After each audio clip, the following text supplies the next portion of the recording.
Analisando este ano o tema da campanha da fraternidade a partir do texto base que a igreja nos propõe aqui no Brasil, dentro da parte do julgar, quando a gente percebe o grande desafio que a igreja nos propõe a nós católicos, e quem sabe a partir de nós, para a sociedade que nós moramos, nós temos um sinal de questionamento, transformação, quem sabe, não é?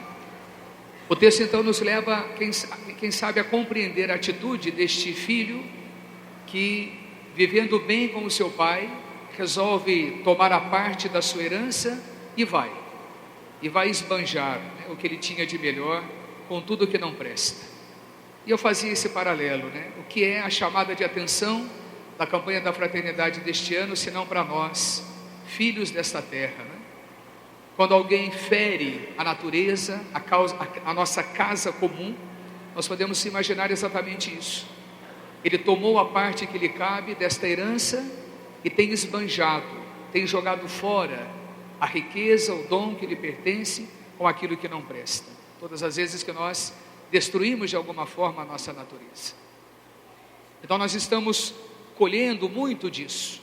E o que nós já estamos deixando, né, para gerações futuras, senão um país, um ambiente natural tão rico, mas tão estragado, tão destruído pela nossa falta de educação. Isso não é quesito de ser pobre ou ser rico, é questão de falta de educação, né? Quando nós depredamos a natureza, quando nós ajudamos a sujar a nossa natureza, quando nós visitamos tantos ambientes comuns, né, e a gente percebe isso, o quão desagradável tem sido viver, né, no nosso ambiente, marcado por tanta sujeira, por tanto lixo, né, por tanto descuido.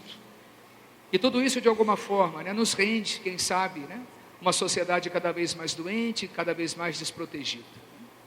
Então que essa palavra também nos inspire a tomarmos uma postura, quem sabe, de pelo menos nos deixar questionar pelo desafio da campanha da fraternidade. Se ninguém vai fazer nada, quem sabe a igreja possa dar um passo, né? Alguém me disse: padre, para melhorar isso aqui é só matando todo mundo e nascer uma nova geração, que a gente não vai dar mais conta, né, de cuidar desse planeta. E de fato, eu tenho olhado um pouco e visto, né, o quão desumano nós estamos vivendo, né, com os nossos comportamentos e as nossas atitudes. E a palavra de hoje é uma palavra que nos leva a um dos temas que considero tão centrais dentro da proposta de Jesus Cristo, que é exatamente a palavra da reconciliação. A primeira leitura do texto de Josué está marcando a chegada do povo à terra. Mas um tempo que esse povo caminhou pelo deserto, eles foram se deixando vencer pelo cansaço, pela murmuração, por aquilo que nós gostamos de fazer com Deus muitas vezes, né, quando a vida aperta o calo, né? Por que Deus quis assim? Era melhor dessa forma, né? E reclama, e xinga, e briga com Deus, né? O povo daquele tempo somos nós hoje. Então Deus se afasta um pouco, porque esse povo desobedece a parte que lhes cabe na aliança. Eles não foram fiéis na aliança. Porque para eu viver esse caminho da travessia, o êxodo que nos separa da grande Páscoa definitiva, que nós queremos celebrar um dia com Cristo, não é um tempo que nós medimos, é o tempo de Deus. Agora, o que cabe a mim nessa travessia é não ficar perdendo tempo com murmurações, e sim fazer um caminho de santidade, de conversão, experimentando ora coisas boas, ora coisas não tão boas, porque Deus não prometeu o paraíso aqui para nós, o paraíso está do lado de lá, mas eu posso antecipar nas minhas atitudes de paraíso, aí sim, é a parte que me cabe. Então, aquele povo vai pisar na bola com Deus, e Deus se ausenta um pouco, mas é interessante o que ele vai perceber ali, né? Quando o povo chega, ele quer continuar demonstrando o coração de pai que ele tem, devolver àquele povo o que lhes pertence, como graça de Deus. Ele vai dar a eles a oportunidade de poder celebrar a Páscoa na terra, a Páscoa que eles já não celebravam há algum tempo no deserto. E o que era celebrar a Páscoa para aquele povo? É a festa mais linda, porque permite eles recordarem o tempo dessa libertação de Deus da escravidão, o tempo dessa travessia, tudo aquilo que eles foram conquistando, a certeza de que Deus prometeu para eles o pão da terra, Você viu na leitura, vocês não vão mais comer o maná, vocês vão comer o fruto da terra, porque eu estou confirmando a aliança de que eu nunca os abandonaria. Para aquele povo tão diferente da gente, minha gente, comer o pão da terra era tudo que eles tinham de mais especial. Talvez hoje para nós possa parecer uma coisa tão pequena, tão banal, porque a gente tem tantas coisas melhores para viver e fazer, e esquecemos daquilo que é tão essencial de Deus. Quem sabe por isso a gente viva, tantas vezes uma experiência distante de Deus, porque não contemplamos aquilo que Ele tem nos dado todos os dias a partir do seu amor. Então eles vão celebrar de novo este acontecimento da Páscoa. É o que nós também podemos celebrar, como uma herança do povo de Israel para nós hoje. Porém a nossa Páscoa tem esse sabor também de história, porque o povo que nos pertence, o povo de Abraão, a nossa história, ela também caminha assim. Nós vivemos esse tempo de perseguição, esse tempo de luta, mas nós sabemos aonde queremos chegar. A terra prometida já está aqui, tão perto de nós. Por isso que Paulo nos propõe com muita propriedade, somos embaixadores de Cristo, somos representantes desse Jesus. E aí nós podemos nos perguntar, aonde eu sou representante de Jesus? De que forma eu posso me tornar um embaixador desse homem de Nazaré, que quando viveu aqui, fez um caminho tão profundo, tão forte, tão significativo, nos ajudando a compreender qual era o coração do Pai. Você viu como é que começou o evangelho de hoje? Os doutores da lei, os fariseus, criticavam Jesus, porque ele estava com os pecadores, porque ele comia com aqueles que não prestavam, porque com eles ele fazia festa. Quem sabe se nós vivêssemos naquele tempo, nós não estaríamos no meio deles também? Porque o povo do templo é o povo que ia à missa. Vamos tentar ver o nosso dia de hoje naquele tempo. Os fariseus eram pessoas que conheciam a lei de Deus. A gente conhece tanta coisa da igreja, tanta coisa da lei de Deus, mas quantas vezes nós somos os primeiros também a criticar profundas atitudes do amor, da misericórdia, que querem nos aproximar da experiência de Deus. E aí nós temos esse clássico evangelho, essa parábola tão bonita, tão conhecida, tão interpretada em livros, em canções, por tantas pessoas, em tantos tempos, Conhecemos de cor o que significa tudo isso. Mas hoje eu gostaria de nos situar, a mim e a você, na figura desses dois irmãos, e perceber o quanto nós estamos tão intimamente ligados a eles. O irmão que passa a sua necessidade, talvez nem viva um processo de conversão, mas quando a fome bateu, ele precisou correr para aquele que ia lhe dar o pão melhor. Às vezes nós buscamos Deus assim. Quando a desgraça impera em nós, vamos correr para Deus. Ainda que aquele pai era mais palpável, ele sabia que aquele pai ia dar o que ele precisava. Pai, enche a minha barriga. É claro que ele queria esse novilho gordo, ele precisava comer. E a condição que ele estava vivendo, o evangelista, na palavra de Jesus, nessa parábola vai dizer, ele estava trabalhando para os porcos. Você sabe o que é o porco no conceito judaico? É a pior espécie da criação. Tanto que numa das cenas de um exorcismo, Jesus expulsa e eles vão numa manada de porcos. Por quê? Porque aquilo ali não presta. Ora, você está a serviço daquilo que não presta, é a indignidade pior. Não existe nada pior daquilo que o ser humano possa chegar. E aquele jovem estava ali. Ele perdeu todo o seu valor, toda a sua humanidade, tudo aquilo que ele podia. Ele não tinha dignidade alguma, ele não prestava mais. Um desgraçado da sociedade. Mas voltou, porque o pai precisava dar de comer. Mas o outro, é interessante isso, meu filho, você está comigo o tempo todo. Tudo que eu tenho você tem, tudo que é meu é seu. Nos representa tão bem, porque nós estamos com ele todos os dias. Estamos perto da palavra, estamos junto da Eucaristia, rezamos, nos sentimos católicos tantas vezes, mas quantas vezes o nosso comportamento é tão semelhante a este jovem? Temos dificuldades de entender que Deus é misericordioso, temos dificuldade de acolher muitos desgraçados que poderiam estar aqui conosco, mas nós nos fechamos no nosso comportamento hipócrita, religioso, cristão, e não sabemos acolher, e se entrarem aqui, nós nos sentiremos incomodados. É fácil contemplar essa palavra de Deus, enquanto uma palavra dentro de um livro, mas quando a palavra vem para o meu lado, e provoca a minha atitude, isso me deixa muitas vezes inquestionável. Qual é o meu papel dentro dessa parábola? Porque se Jesus contou para aquele povo, Ele está contando para mim também hoje. E como é fácil eu me colocar nessa postura. Estou perto de Deus, estou com tudo, tudo que é dele é meu. Mentira!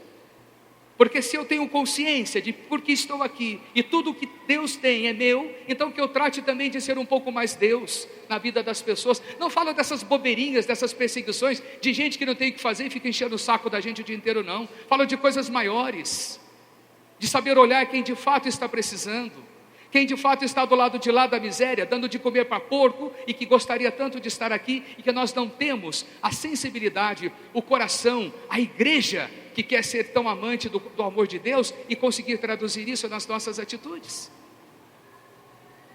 O próprio texto da campanha da fraternidade vai dizer: do que adianta celebrações portentosas, cheio de símbolos, roupas vistosas, coisas bonitas, se essa igreja não traduz aquilo que reza em atitudes concretas?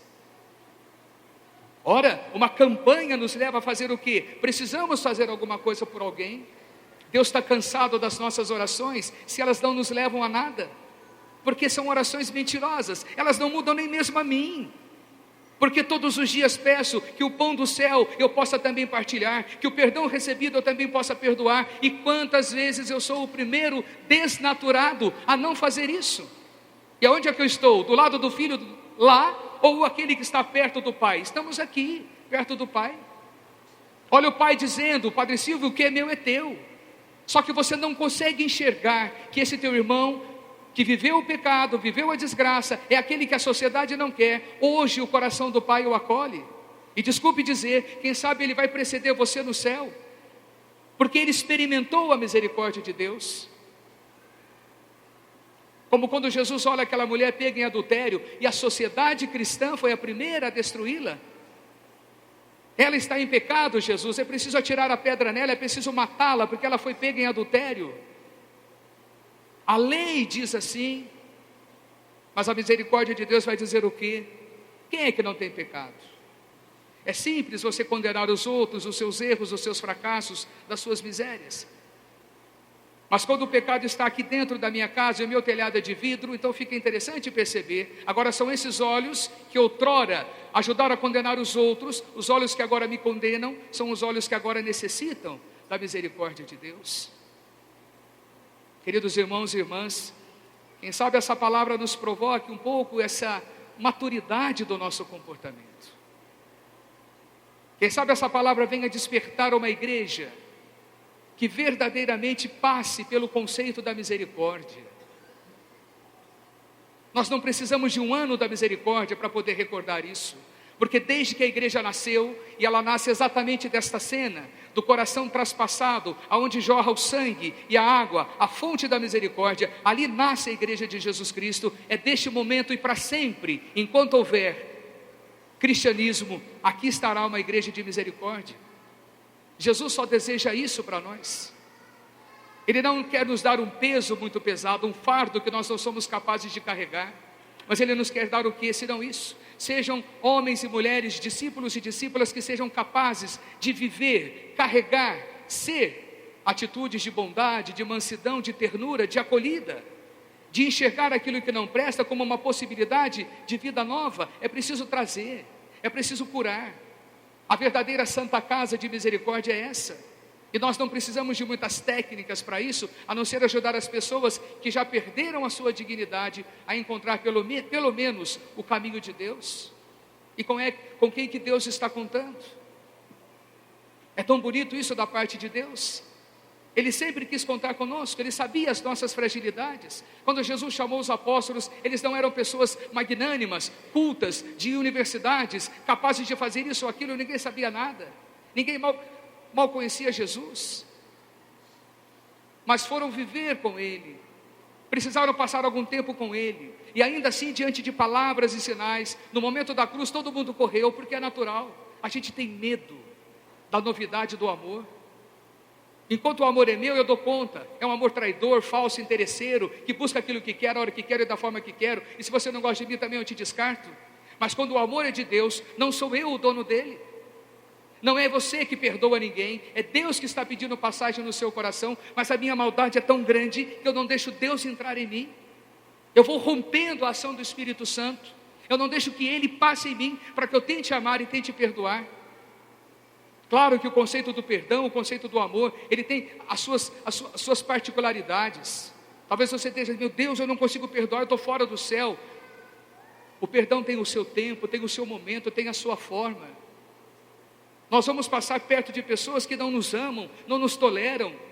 Nós não precisamos ficar venerando essas pessoas. Deus só não quer que você cultive ressentimentos, ódios, mágoas. O amor também é isso. Às vezes nós precisamos amar pessoas que é bom até você não ver, porque estar perto de pessoas ou enxergar certas pessoas pode lhe trazer um pouco de mal. Isso não é maldade. O que você não pode é cultivar o inverso, é desejar o mal, é ressentir um sentimento de maldade, de tristeza, que não liberta você para o caminho do bem. Olha aí esse filho, eu não vou entrar nessa festa, porque eu sempre fiz tudo, tive tudo, quis tudo, e você nunca me deu nem um cabritinho para eu frequentar, para eu poder comer com os meus amigos. Olha a visão medíocre que este filho tem, e que é a visão de tantos católicos, nossos irmãos e irmãs que têm, que na hora que precisa ser um pouquinho mais santo, não consegue, porque estão aqui cegos diante de uma religião que ainda não descobriram. Não é problema da religião, sou eu que ainda não quis viver uma experiência profunda com a misericórdia do Pai. Então deixemos essa palavra nos angustiar. Ainda falta alguns dias desse deserto. Nós também queremos celebrar essa Páscoa daqui a pouco. E essa Páscoa precisa me fazer recordar que o meu povo viveu o tempo todo e vive o tempo todo momentos de alegrias e conquistas, mas vive também momentos de tristezas e murmurações e perdas. Mas eu não quero ficar no meio dos derrotados. Eu quero viver buscando essa misericórdia de Deus. Quero ser o primeiro a experimentar, não o lado daquele que critica, que condena. Eu quero viver aquilo que o Pai está reservando para mim. Pai, pequei contra o céu, pequei contra ti. Você me conhece, mas eu quero tanto poder viver essa misericórdia, e eu sei que você pode me dar isso. E aí você vai poder celebrar, enfim, uma Santa Páscoa. Ainda dá tempo. Não desista da sua vontade, ou pelo menos deseje viver esse caminho de um encontro pessoal, provocador com Deus. O filho que volta. Nós gastamos os nossos bens o tempo todo. Não sei qual é a sua condição, se você está alimentando porco ou não. Cada um cuida da sua vida. Mas vamos chegar perto do Pai. Estou aqui, Pai, e quero viver, quero experimentar o que você pode me dar. Não pelos meus merecimentos, mas eu estou aqui. É isso que o Pai nos quer hoje, é isso que o Pai espera de cada um de nós, a fim de que tudo isso aqui possa valer a pena este caminho de Quaresma que nós estamos vivendo com o Senhor. Seja louvado o nosso Senhor Jesus Cristo.